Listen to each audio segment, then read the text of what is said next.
are feeding the world with your wheat, and all of a sudden your wheat that was sold for $60 a few years ago, you sold it for $245 last year or the year before.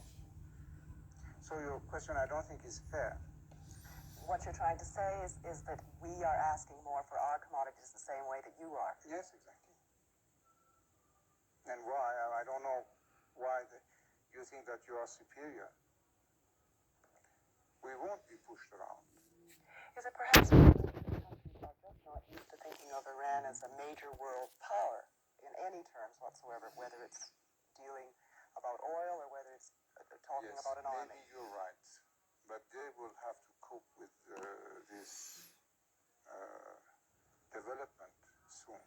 That our country in the next 10 years will be what you are today. In the next 25 years, according to other people, I'm not saying that, will be among the 5 most prosperous countries of the world. When you become something like that, you start to act accordingly. But may I put it this way? Many people watching you tonight, watching you talking to us now, many people in Britain, some of them cold, some of them quite poor, will be asking themselves what it is that you and certainly some of your Arab counterparts, sheikhs and rulers and governments, have against them. Are you? Does it in any way serve your interests to make the British economy suffer? Why against? First of all, it's not British economy. If you want to say anything, it should be the world economy. And this is not against, we're just defending our chips. Because for such a long time, we have just been, exploited, I can't say that. And why don't you say that when the price of wheat was augmented by 300%, they had something against us? We had to buy it, or soybean, or steel products, or petrochemical products, which in some cases have augmented by 30 times. So did you have anything against us when you augmented those prices? Or what I buy from you, even weapons, the price that you are charging today is not what you were charging 2 months ago. It's increasing.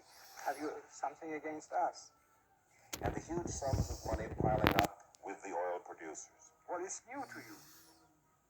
It's new. How could these strange people living, it's not our case, but living on sand have such money?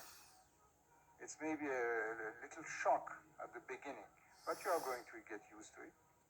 Candidly, Your Majesty, is there no element, not of revenge, because that is not a noble impulse, but at least some element of satisfaction in seeing the giants of the West in some disarray?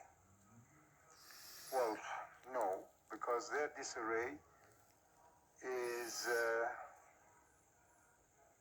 I think, needs a restructure of their society.